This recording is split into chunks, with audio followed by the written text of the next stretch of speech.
Antes de começar o vídeo, eu quero pedir a você que acompanha o Blog da Cidadania que se inscreva no nosso canal, curta e compartilhe os nossos vídeos, acione o sininho das notificações, que assim você nos ajuda a fazer o nosso trabalho.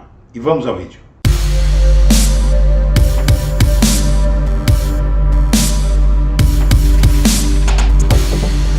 Bom dia, senhoras e senhores. Hoje é 21 de junho de 2023, são 8 horas da manhã. E como foi previsto incontáveis vezes, a popularidade de Lula já começa a disparar. E disparou, o X dessa questão que nós vamos comentar agora, não é nem a subida nacional da aprovação a Lula, mas a subida enorme, a disparada em regiões bolsonaristas, centro-oeste e norte do país. A popularidade de Lula nessas regiões disparou 10 pontos percentuais. Segundo o Globo, carro popular e gasolina colam e Lula melhora a aprovação. Veja a pesquisa, é uma manchete cheia de má vontade, porque não é só o carro popular e a gasolina que colam. O Bolsa Família está batendo recorde de valor pago, R$ 705.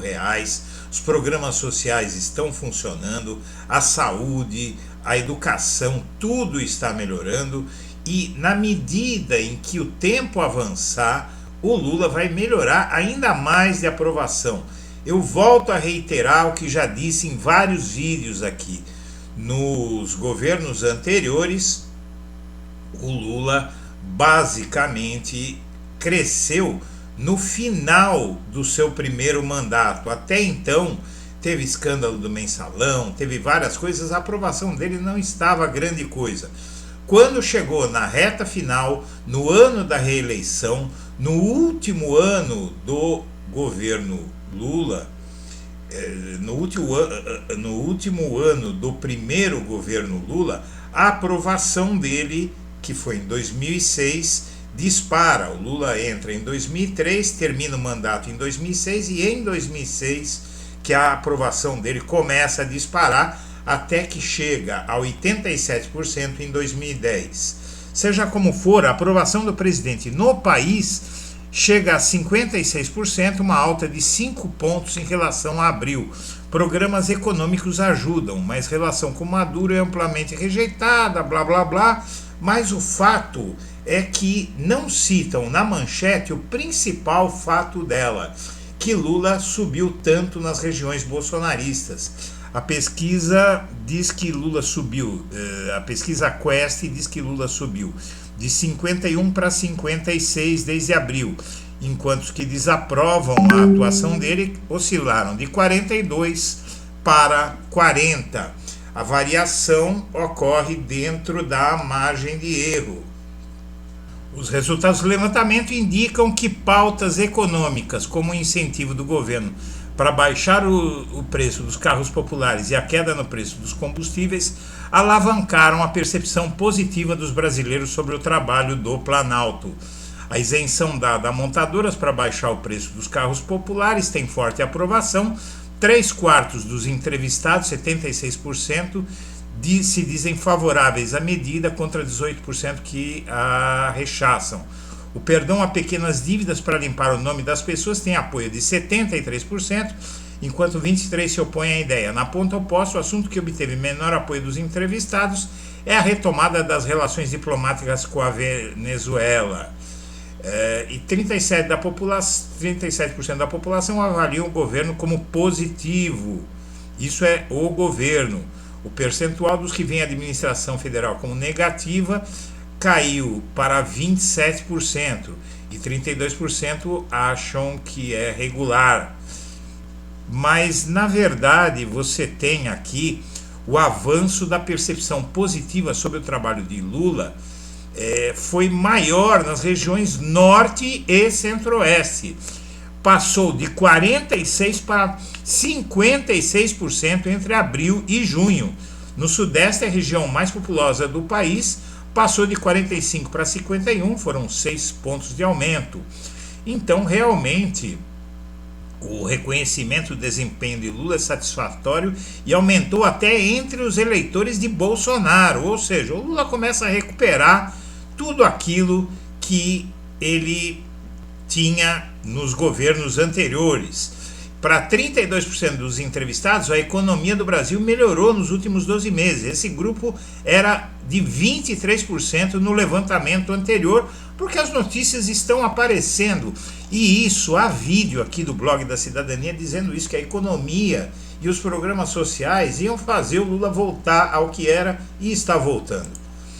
O Planalto de Bolsonaro pressionou a Polícia Federal para ligar a facada no Bolsonaro ao PCC. Novo inquérito sobre o atentado será concluído em breve e jogará luz sobre a pressão política exercida sobre a corporação, e vem aí mais um processo, mais uma investigação contra o Bolsonaro, tentativa de obrigar a Polícia Federal a mentir sobre a facada que ele levou. E, na verdade, essa facada ainda vai render muito, porque realmente cada lado diz uma coisa, a esquerda diz que não houve facada, o Bolsonaro diz que a facada foi planejada pela esquerda. Então, realmente, a gente ainda não viu o fim desse filme. E os interesses de Bolsonaro com Zanin são muito claros e não são de graça. O Bolsonaro quer que o Zanin vire ministro do STF porque ele é garantista. O que é garantista? Garantista é que dá mais apoio aos direitos do cidadão do que a lei. Não é bem isso, não é? Na verdade, o garantista, ele exige que todos os direitos sejam respeitados um por um, enquanto quem não é garantista foca mais na culpa do réu. Então, o garantista é sempre o melhor para qualquer réu, e é por isso que o Bolsonaro mandou os filhos e até o PL votarem no Zanin. E a defesa de Bolsonaro espera pedido de vista no TSE e já mira recurso ao STF. O que a defesa de Bolsonaro espera? Espera basicamente, minha amiga, meu amigo, que realmente o Nunes Marques peça vistas do processo, simplesmente por uma razão. Ou ele ou Raul Araújo, aquele ministro do TSE que tentou proibir críticas a Bolsonaro no festival Lula-Palusa. Um desses dois ministros do TSE deve pedir vista. A defesa de Bolsonaro conta com Nunes Marques. E a AIJ, que é o nome da ação que Bolsonaro enfrenta no TSE, é chamada de Ai Jesus, uma piada com a sigla AIJE. Então seria Ai Jesus.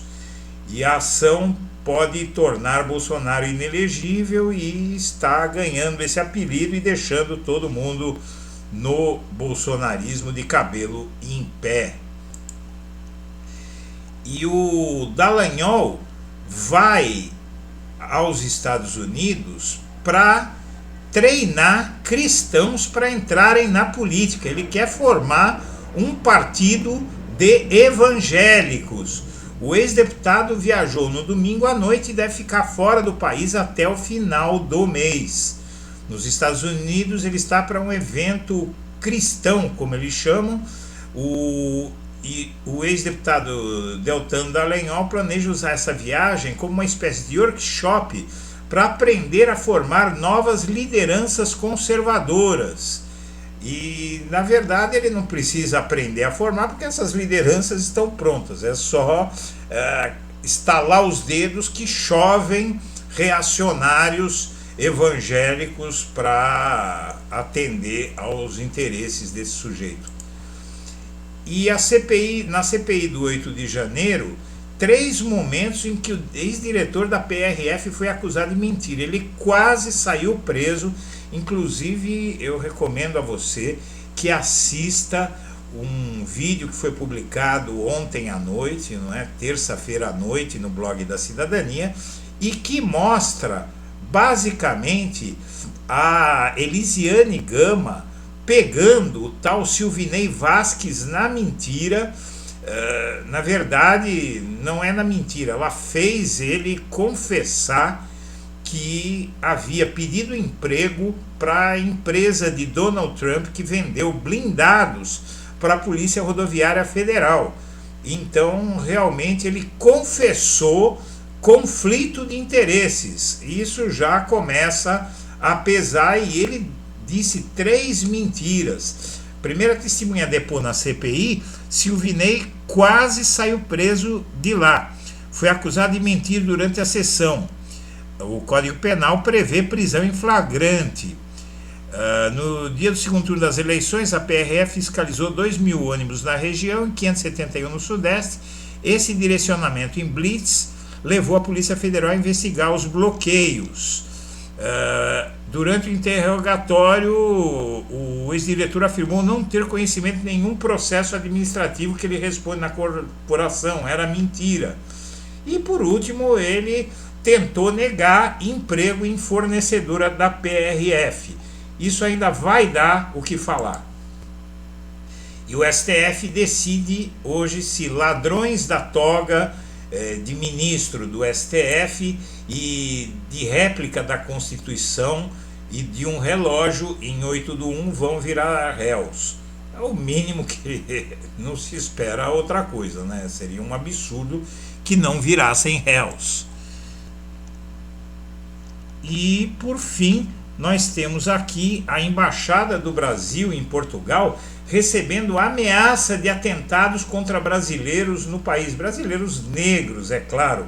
E na Europa o movimento neonazista está crescendo assustadoramente, assim como no Brasil, tendo coincidido a eclosão desse movimento por aqui com a eleição de Bolsonaro. Senhoras e senhores, agradecemos a atenção e estaremos de volta no fim da tarde de hoje. Ao meio-dia não haverá a live gravada, porque realmente nós temos um problema técnico para resolver.